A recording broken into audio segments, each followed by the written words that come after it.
Well, here we are, the end of 2022, and we've had over 10 million cases of COVID. The Australian Health Department, of course, stopped counting around September sometime because I think it was getting too embarrassing to admit that despite with over 20 million people being vaccinated, over half the country had caught COVID. Whatever happened to protecting you?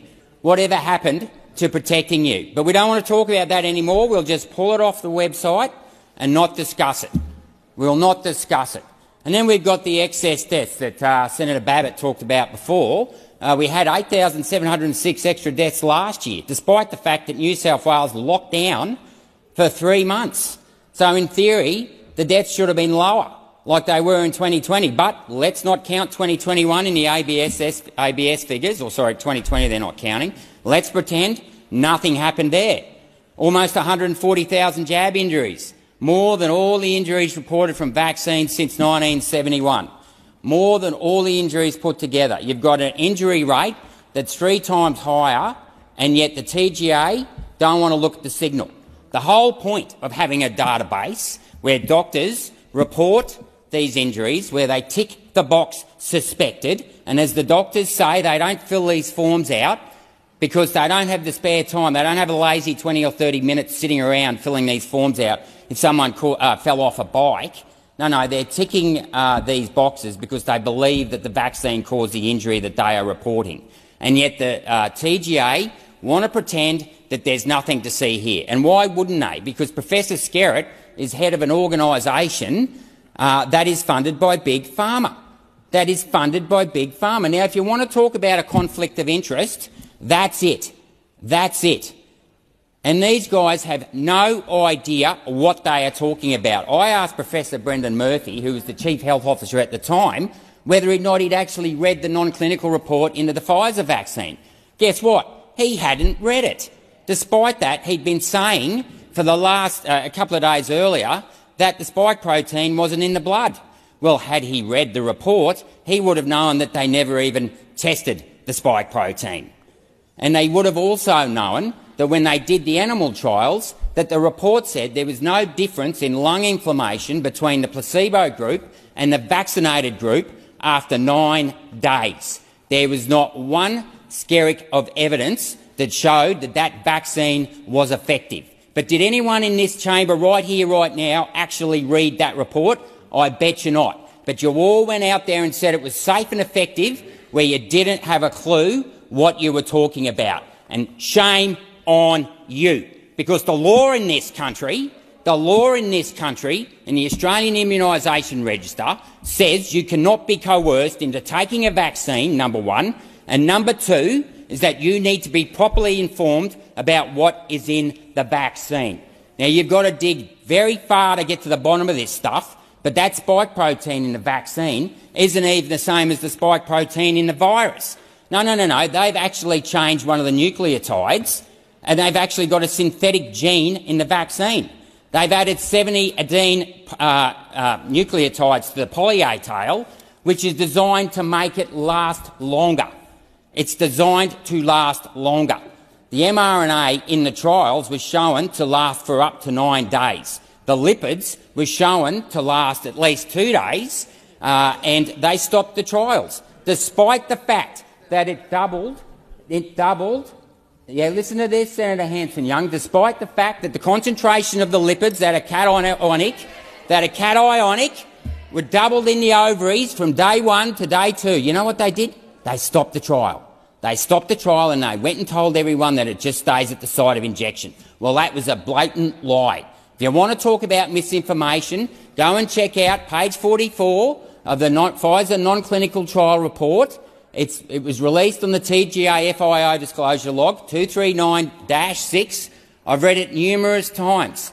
And guess what? You should also read the top paragraph of page 8 that says that the study suggests that the spike protein can be either inserted into the membrane or secreted from the cell. Now, what does that tell you? I'll tell you what that tells you. It tells you that rather than actually killing the actual pathogen, which is what a normal vaccine would have done, this particular vaccine goes inside your cell, takes over the reproduction, the ribosomes, which is what produces the protein, and then starts producing more of the toxic substance. That is not the name of the game. You would want to actually kill the virus. You do not want to reproduce it. And of course, Brendan Murphy, the Chief Health Officer, claims that there's nothing to worry about. He never read the document. And then we've got Professor Kelly. Of course, he came out and made the bold statement that it stops transmission. Well, he was lying, because the FDA came out in December 20 and said that there was no evidence that the vaccine stopped transmission. And when I pressed him on it, there's no trials to show that there's any IgA in the mucosal system. Okay, you don't have to take my word for it. Go and speak to Robert Clancy, Australia's foremost immunologist and vaccinologist. Okay, he's retired. You can trust this guy. He's not on the take from Big Pharma or the big universities that aren't actually interested in research. They're just interested in lining their own pockets. And then, of course, we've got the vaccine injury scheme, which is just a joke. And today and last night and day after day for the last 15 months, I get contacted by people who have had their lives destroyed by this vaccine, a vaccine that the government said was safe and effective. And if that isn't bad enough, that these people, and I'm looking at you people in this chamber here today, didn't read the documents, that took over someone else's body because it suited your narrative, your command and control narrative, you showed no humanity. No humanity. There are people out there that have not only injured, they have lost their jobs and they cannot get medical support to help them. There are husbands and wives of injured couples who've had to quit their jobs to stay home and look after those people who are being injured, are in incredible amount of pain. And the fact that you're interjecting Senator Hanson-Young just goes to show the type of person you are. How dare you come into this chamber? How dare you come into this chamber and start mocking the vaccine injured? Senator Waters, your point of order. Senator Rennick, please sit down. Order. Senator Waters. Point of order, reflecting on another senator as well as being odious and tedious. Not the second part. Senator Rennick, just withdraw it to the extent that you made an adverse inference. Well, the fact that the Greens Party can sit in that corner over there and mock and laugh the vaccine injured. These people aren't anti-vaxxers. They believed what the government told them, as I did when I first came to this place. But I can tell you what, it's nothing but a cesspit of lies in this place. But the fact that the Greens Party think that they can just sit there and mock the injured. These people believed in the government. You want to talk about trust and transparency? Oh, yep, there's Senator Walters again mocking, going, come on. Maybe you should pick up the phone. Maybe you people should pick up the phone and talk to some of these people who have been injured. And then we go to the basis, the substance of this Act, the Fair Work Act. This is a public health issue. The idea that businesses in this country can be responsible for the transmission of an airborne virus is just as absurd as the billions of dollars that are getting wasted on the idea of some tiny trace gas in the atmosphere can control that. I mean, we are living in the land of the unicorn farmers and the intellectual pygmies who have just chasing the impossible dream like Sancho Panza chasing the windmills. It is absurd. And yet we stand here today, almost 3 years after the virus broke out in China or whatever, and we have still got this ridiculous mandates in so many places, in particular in the private industry, which is what this amendment will address, and they are still being coerced into getting a vaccine. I've literally just had 3 messages in the last hour about people who are losing their jobs, not in the health sector, but in sectors that are outdoors, nothing to do. It is absurd.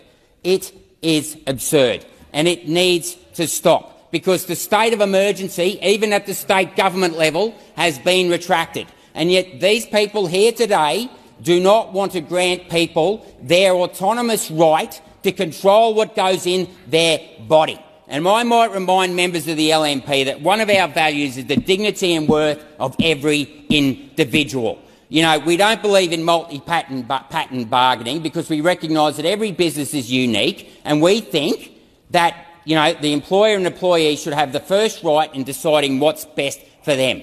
That is what we believe in empowering the individuals to make the decisions that, suit their needs the best, and only the individual or the parent of the child can make that decision. But what we've got here today is typical command and control. We've got the Labor Party and the Greens protecting their own narrative that the government can save us. Govern me harder, Daddy. That is what these people believe in. Senator Canavan. I don't want to. Oh, sorry. Sorry. Senator Hanson-Young. I move that the question be put and stop this rubbish. I'm going to put the question that the question be put. Those for the question say aye. Against no. I think the ayes have it. Is division required? Division is required. Bring the bills.